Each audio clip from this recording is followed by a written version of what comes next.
All right, everyone. Popular request as of late would be to do some voiceover work on my breakdowns. I tend not to because I'm talking to a computer and it comes off very inorganic, in my opinion. So, anywho, there's enough demand for it that I may as well just go ahead and go with it. So, we're going to cover Taekwondo and Muay Thai and MMA with surging Sergio Pettis. So, I just put that. He's a Coach Duke phenom, only 23, which I think is important. I think he's a good study in the modern MMA artists' adaptability, similar to Anthony, really, and how his stock is rising. And in the 125-pound division, that's pretty important. So we'll be covering in no particular order, and these aren't the only things, but ambidexterity, meaning right to left, especially Taekwondo-wise, Roufusport stylings.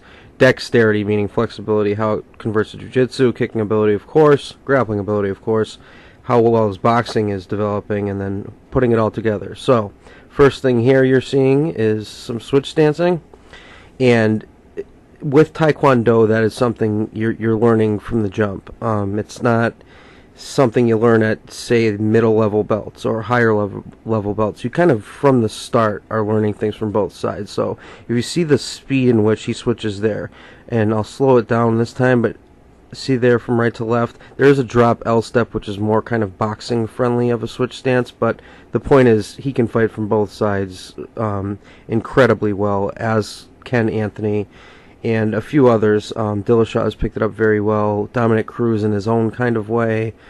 Whitaker to some extent. I mean, there's people that have certainly picked it up past or post any. They had no traditional marts background, in other words.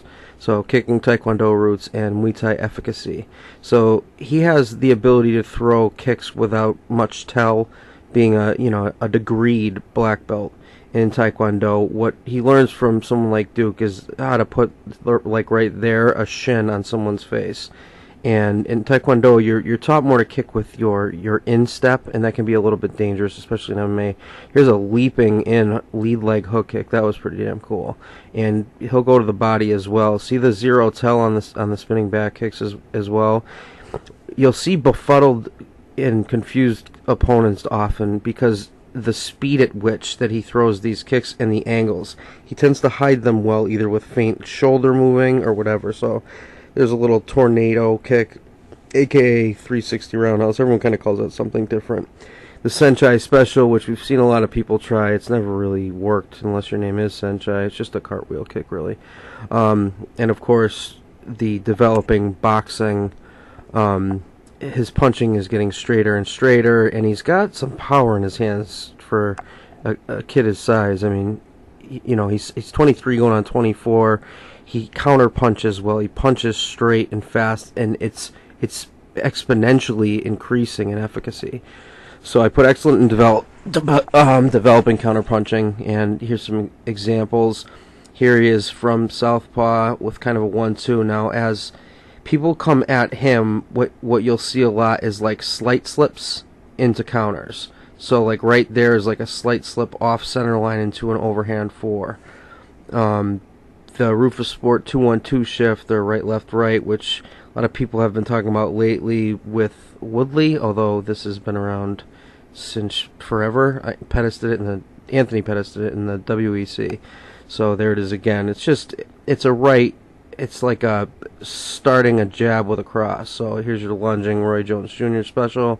Nice little leaping hook. And again, the straightness in which he's punching here. See the kind of like elbow isn't flaring out. Body work, mixing it up, chasing down kind of responsibly.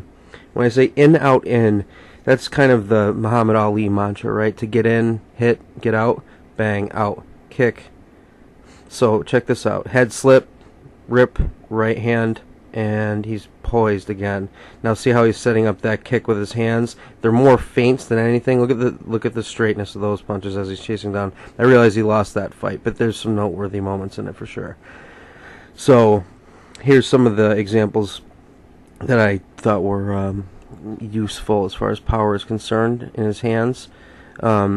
again, here he is orthodox. I think his right hand is his dominant hand or strong hand.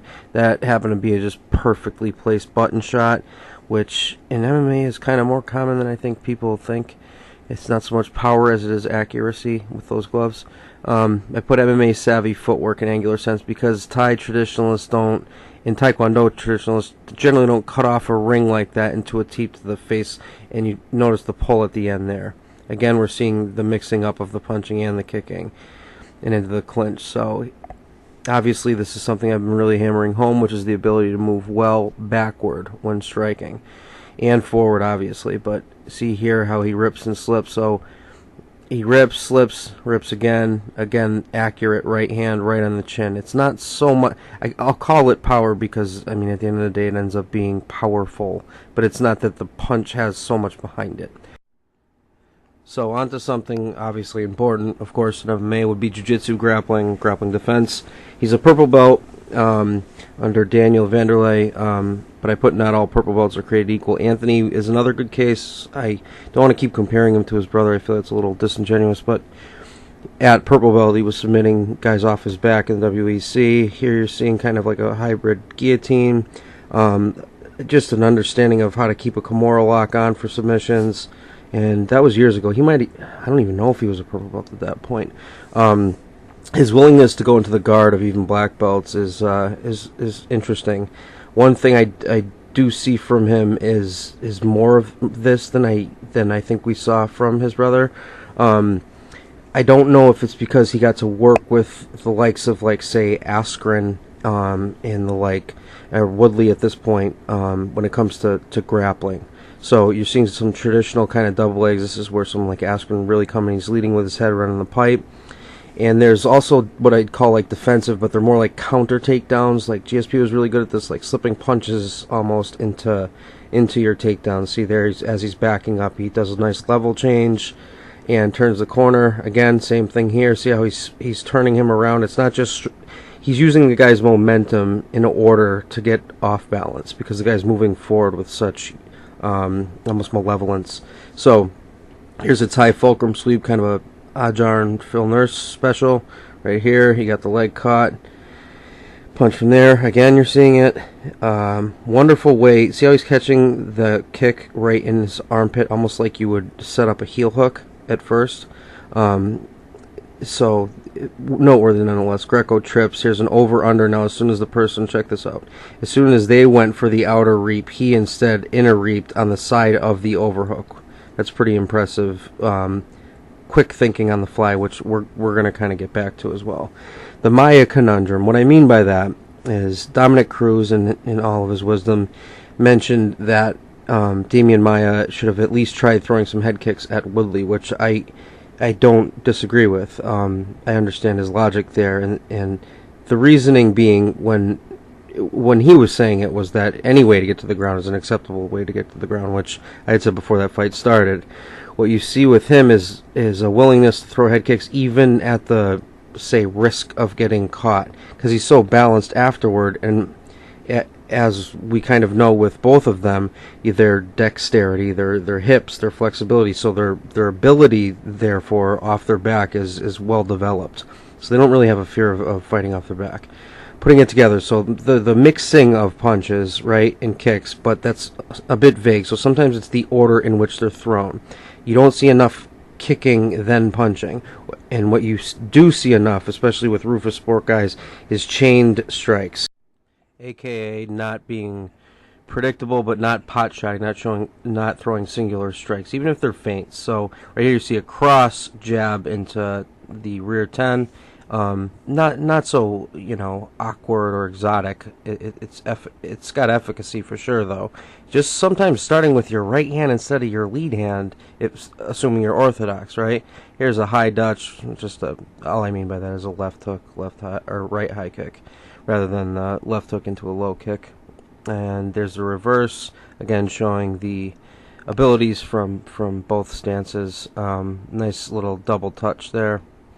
So high Dutch and double touch just meaning a double touch kick, kind of the Raymond Daniels special. A lot of people have done the kick that you just saw there, that variant on it.